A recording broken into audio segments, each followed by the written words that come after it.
De la Edad Media se han dicho muchas cosas, pero lo más importante es decir que acaecieron decisivos sucesos que trastocaron la vida tal y como se conocía en la Europa del periodo anterior.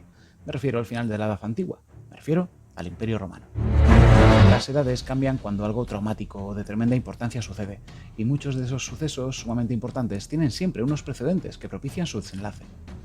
Siendo así, el inicio no oficial de la Edad Media podría marcarse en el año 395, año de la muerte de Teodosio I el Grande, regente hispano, último emperador de un imperio romano unificado, pero en clara crisis y decadencia. Dicho imperio, ya dividido antes de Teodosio, vuelve a ser dividido de manera más oficial si cabe, en dos imperios diferentes. El Imperio Romano de Occidente, con capital en Roma y a cargo de su hijo menor, Honorio, y el Imperio Romano de Oriente, con capital en Bizancio y a cargo de su primogénito, Arcadio.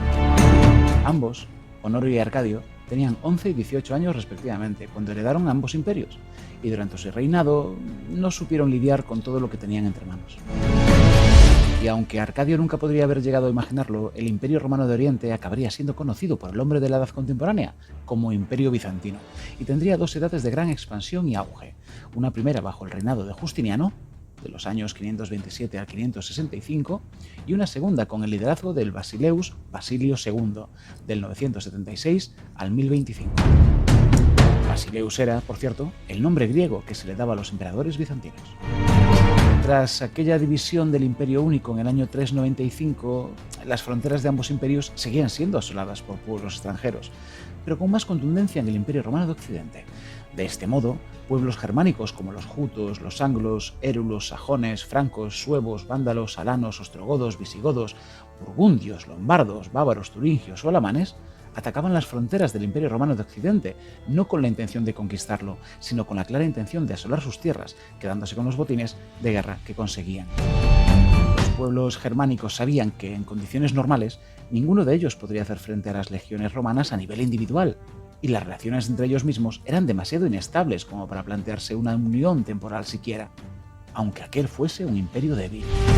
De hecho, tal era la debilidad del Imperio Romano de Occidente que en más de una ocasión se vio forzado a firmar tratados con varios pueblos germánicos para concederles tierras dentro de su imperio, como pago frente a la amenaza que suponían.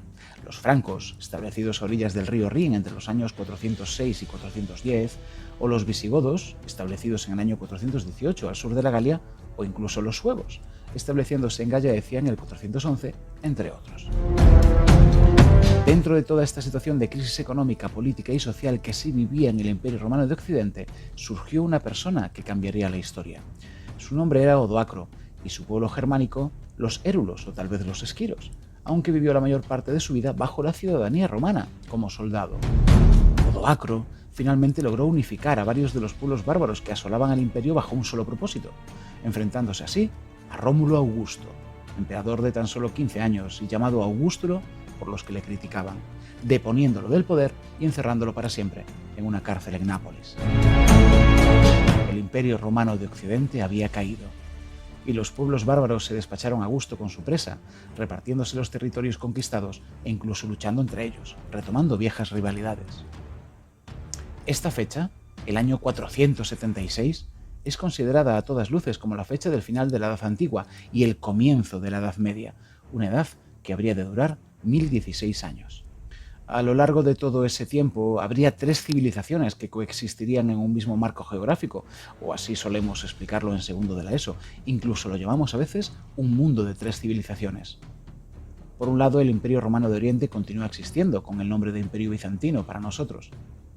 Por otro, los pueblos germánicos terminarán por conformar reinos independientes y adoptando el cristianismo católico, serán los reinos cristianos.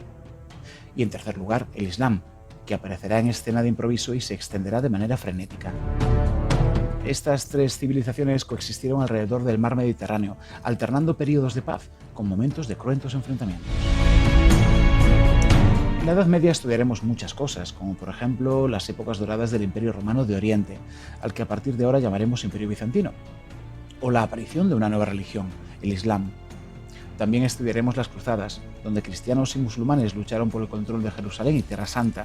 Veremos en qué consistió el cisma de Oriente, revisaremos la historia de los reyes católicos, nos sorprenderemos con la plaga de la peste negra que casi acaba con Europa y también analizaremos la Inquisición, entre otros muchos contenidos.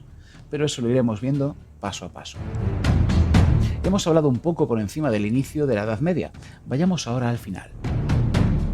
Habitualmente hay un gran consenso sobre cuál debería ser la fecha del final de una edad como esta, y dicha fecha suele ser marcada en el año 1492, fecha en la que Cristóbal Colón parte del puerto de Palos en dirección a las Indias, encontrándose con un nuevo continente y surgiendo así el comúnmente denominado descubrimiento de América.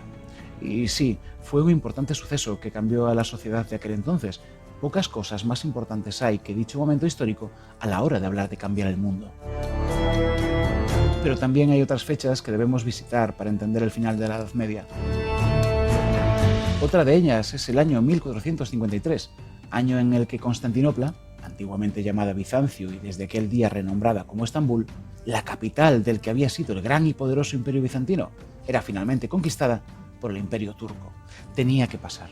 El imperio llevaba años en caída libre, decadente y cada vez menos poderoso. Pero la anécdota es que los turcos lograron entrar en Constantinopla debido a un descuido de sus defensores, quienes por error dejaron una de las puertas de la ciudad sin cerrar. Aún hay una fecha más que revisar, el año en que Gutenberg revolucionaría el mundo con su denominada imprenta moderna. La probó en 1449 imprimiendo un misal, pero fue en 1452 cuando comenzaría la impresión del libro más importante de la Iglesia cristiana, la Biblia. Por lo general, se suele marcar el año 1450 como el de la presentación de la imprenta de Gutenberg en sociedad, y será ese el año que anotaremos. Sin embargo, una de estas tres fechas tiene un doble valor, y aunque no es un valor tan importante como para suponer el final de una edad, debemos resaltarlo. Resulta que el mismo año en el que se descubría un nuevo continente por parte de los europeos, la reconquista de los reyes católicos llegaba a su fin. Tras casi 7 siglos de presencia musulmana en la península, Isabel I de Castilla y Fernando II de Aragón lograban reconquistar la última ciudad musulmana del territorio ibérico, Granada. Terminaba así un proceso de reconquista largo y sanguinolento que nos regaló, entre otras muchísimas cosas, una frase que se ancló a nuestras mentes. «Llora como mujer lo que no supiste defender como hombre», le dijo Aisha a su hijo Boabdil el Chico, último rey de Granada. Tras la Edad Media, empezaría la Edad Moderna, parte de la historia que se imparte en tercero de la ESO. Como detalle final, me gustaría darte un consejo, y es que utilices colores diferentes para cada una de esas tres civilizaciones. Te proponemos los colores que trabajamos en nuestras clases. Rojo, para aquellos sucesos que dependan del Imperio Romano de Occidente. El rojo es el color de Marte, dios con el que más se identificaban los romanos. Marrón, para todos aquellos sucesos en los que se vean implicados los pueblos bárbaros.